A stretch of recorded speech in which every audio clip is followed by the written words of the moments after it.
ഇന്നലെ ഉറങ്ങുമ്പോൾ തന്നെ മോളുടെ വക ഒരു സജഷൻ, അമ്മ നാളെ എനിക്ക് പുട്ടും ചിക്കൻ കറിയും കൊണ്ടുപോകാൻ തരാൻ പറ്റുമോ? അമ്പടാ പെട്ടല്ലോ ഞാനും ആലോചിച്ചു. ചിക്കനാണേ ഫ്രീസറിൽ ഇരിപ്പാണ്. രണ്ടും കൽപ്പിച്ച് ഞാൻ വേഗം പോയിട്ട് ആ ചിക്കൻ എടുത്ത് ഫ്രിഡ്ജിലോട്ട് മാറ്റി. ഫ്രീസറിൽ വെറുതെ വെച്ചേക്കല്ല കേട്ടോ, വെള്ളം ഒഴിച്ച് വെച്ചേക്കാണ്. സോ അതിൻ്റെ ഐസ് പോകണമെങ്കിൽ ഏതാണ്ട് നല്ലൊരു സമയം എടുക്കും. അതുകൊണ്ട് രാത്രി തന്നെ ഫ്രിഡ്ജിലോട്ട് കൺവേർട്ട് ചെയ്തു. എനിവേസ് നമ്മൾ ചിക്കൻ കറി ഉണ്ടാക്കാൻ വേണ്ടിയിട്ടുള്ള തയ്യാറെടുപ്പാണ് ഇവിടെ നടത്തിക്കൊണ്ടിരിക്കുന്നത്. ഉള്ളിയൊക്കെ ഇട്ട് അതിനകത്ത് ഇഞ്ചി വെളുത്തുള്ളി പേസ്റ്റും ഈ ചില്ലി പേസ്റ്റും ഒക്കെ ഇട്ട് നന്നായിട്ട് വഴറ്റിയതിന് ശേഷം പൊടികളൊക്കെ ചേർത്തിട്ടുണ്ട്. അതിൻ്റെ ഇടയിൽ നമ്മൾ ചിക്കൻ വേവിക്കാൻ വെച്ചിട്ടുണ്ട് മസാലകളൊക്കെ ഇട്ടിട്ട്. പുട്ടുപൊടിയാണ് അടുത്ത താരം. പുട്ടുപൊടി ഇപ്പം ഞാൻ എടുത്തിട്ടുള്ളത് പൊൻകതിറിൻ്റെ ഒരു പുട്ടുപൊടിയാണ്. ഈ പുട്ടുപൊടി കുഴക്കാൻ എല്ലാവർക്കും അത്ര വലിയൊരു നാക്ക് കിട്ടണമെന്നില്ല. ചിലപ്പോൾ വെള്ളം കൂടി പോകും, ചിലപ്പോൾ കുറഞ്ഞു പോകും. അങ്ങനത്തെ സിറ്റുവേഷനിൽ നമുക്ക് ഇതേപോലത്തെ ഒരു പുട്ടുപൊടി യൂസ് ചെയ്യാം. പൊൻകതിർ മാത്രമല്ല കേട്ടോ, ടേസ്റ്റി നിബിൾസിൻ്റെയും അങ്ങനെ പല പല ബ്രാൻഡ്സിനും ഈ ഒരു സിസ്റ്റം ഇപ്പം തുടങ്ങിയിട്ടുണ്ട്. 1 ഗ്ലാസ് പൊടിക്ക് 1 ഗ്ലാസ് വെള്ളം. സംഭവം സെറ്റാണ്. ഒരു 10 മിനിറ്റ് അടച്ചു വെച്ചാൽ പുട്ടിതാ അടിപൊളിയായിട്ട് കുഴച്ച് വരും. സോഫ്റ്റ് ആണെങ്കിൽ പറയും വേണ്ട. പ്രിസർവേറ്റീവ്സ് ഒന്നും തന്നെ ചേർക്കാത്തതുകൊണ്ട് തന്നെ നമുക്ക് വിശ്വസിച്ച് കഴിക്കാനും പറ്റും. നന്നായിട്ട് അതിൻ്റെ ഇൻഗ്രീഡിയൻസ് ഒക്കെ വായിച്ച് നോക്കി പഠിച്ചതിന് ശേഷമാണ് ഞാനിതൊക്കെ പറയുന്നത്. സ്പോൺസർ ഒന്നല്ല കേട്ടോ. ഇനിയിപ്പോൾ നമ്മൾ ചിക്കൻ കറി ഇവിടെ അടിപൊളിയായിട്ട് റെഡി ആയിട്ടുണ്ട്.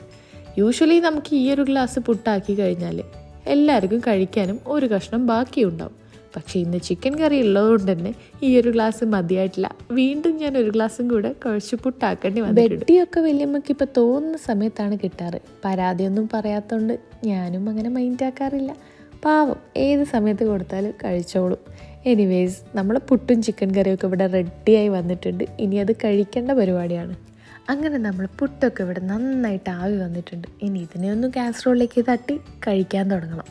പുട്ട് കാണുമ്പോൾ തന്നെ അറിയുന്നുണ്ടല്ലോ, നല്ല സോഫ്റ്റ്. യാപ്പൂന് ബ്രേക്ക്ഫാസ്റ്റ് ടൈം ആയിട്ടുണ്ട്. 7:30 ആയതുകൊണ്ട് തന്നെ അവൾക്ക് അത്ര വിശപ്പും കാര്യങ്ങളൊന്നുമില്ല. എനിവേസ് കൊടുക്കാണ്ട് നമുക്ക് വിടാൻ പറ്റില്ലല്ലോ. അതുകൊണ്ട് കുറച്ച് പുട്ടും ചിക്കൻ കറിയും എടുത്ത് അവൾക്ക് കൊടുത്ത് അവളെ സ്കൂളിലേക്ക് വിട്ടിട്ടുണ്ട്. സ്കൂളിലും പുട്ടും ചിക്കൻ കറിയാണ് വേണ്ടതെന്ന് പറഞ്ഞുകൊണ്ട് അത് തന്നെയാണ് കൊടുത്തു വിട്ടിട്ടുണ്ടായിരുന്നത്. എന്താണോ അവർക്കിഷ്ടം അതല്ലേ നമ്മൾ കൊടുക്കേണ്ടത്. അത് കഴിഞ്ഞപ്പോഴത്തേക്കും ഓരോരുത്തരായിട്ട് കഴിക്കാൻ തുടങ്ങിയിട്ടുണ്ട്.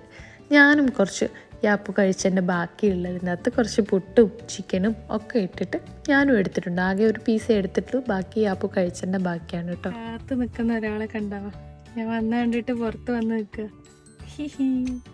ഇങ്ങനെ ഒരാളെ കാത്ത് നിൽക്കുമ്പോൾ അതിൻ്റെ രസം വേറെ തന്നെ കേട്ടോ. അങ്ങനെ ഞാൻ ക്ലിനിക്കിലൊക്കെ പോയി തിരിച്ചു വരുമ്പോഴാണ് കാറിൻ്റെ സൗണ്ട് കേട്ടപ്പോൾ വലിയമ്മ ഒന്ന് പുറത്ത് വന്ന് നോക്കിയത്. ഇതേപോലെ വന്ന് നോക്കാനെങ്കിലും ആരെങ്കിലും ഉണ്ടാകുന്ന ഒരു പ്രത്യേക സന്തോഷം തന്നെയാണ് കേട്ടോ. അത് കഴിഞ്ഞ് നമ്മളൊക്കെ കൂടി ലഞ്ച് കഴിക്കാൻ തുടങ്ങിയിട്ടുണ്ട്. പ്രത്യേകിച്ചൊന്നുമില്ല, ഒരു ഫിഷ് ഫ്രൈയും ഒരു പരിപ്പ് കറിയും മാത്രമേ ഉള്ളൂ. പിന്നെ രാവിലത്തെ ചിക്കൻ കറി ഉള്ളത് കൊണ്ട് തന്നെ അതും ഞാൻ കാര്യമായിട്ടൊന്നും ഉണ്ടാക്കിയിട്ടില്ല. ഇതൊക്കെ വെച്ചിട്ട് ഇന്നത്തെ ദിവസം ഇങ്ങനെ പോയി. അങ്ങനെ അതൊക്കെ കഴിഞ്ഞ് ഞാൻ നന്നായിട്ടൊരു ഉറക്കം പാസ്സാക്കി. വലിയമ്മയും അപ്പവും കൂടെ നല്ല കളിയായിരുന്നു. അത് കഴിഞ്ഞ് ഒരു 5:30 ആയപ്പോഴത്തേക്കും ഞാൻ എണീറ്റ് വന്നിട്ട് കുറച്ച് കല്ലുമ്മക്കായി അന്നത്തെ അരിക്കടുക്ക ലെഫ്റ്റ് ഓവർ ഉണ്ടായിരുന്നു. അപ്പോൾ അതൊക്കെ ഒന്ന് പൊരിച്ചെടുത്ത് നമ്മൾ ചായ കുടിക്കാമെന്ന് വിചാരിച്ചു. ഇത് മാത്രമല്ല കേട്ടോ, ഇന്ന് ദിൽകുഷും ഉണ്ടായിരുന്നു. ദിൽകുഷ് എൻ്റെ ഫേവറേറ്റ് ആയിട്ടുള്ളൊരു ഐറ്റമാണ്.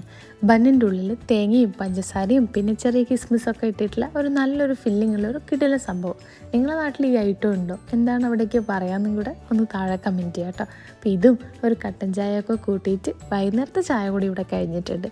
അപ്പോഴാണ് വലിയമ്മ പോകാനുള്ള ടൈം ആയിട്ടുണ്ടായിരുന്നത്. ഏകദേശം 6 മണിയായപ്പോഴത്തേക്കും 6:30 7 മണിയായിട്ടുണ്ടെന്ന് തോന്നുന്നു. ആ സമയമാകുമ്പോഴത്തേക്ക് കൊണ്ടാക്കാൻ തുടങ്ങിയപ്പോഴത്തേക്കും ഈ ആപ്പ് ഭയങ്കര കരച്ചിൽ തുടങ്ങിയിട്ടുണ്ട്. വലിയമ്മയുടെ അമ്പലത്തിലൊരു തിറയുള്ളതുകൊണ്ടാണ് ഇപ്പോൾ പെട്ടെന്ന് തന്നെ പോയിട്ടുള്ളത്. ഇനിയൊരു 2 വീക്സ് കഴിഞ്ഞാൽ ചിലപ്പോൾ വരുമായിരിക്കും.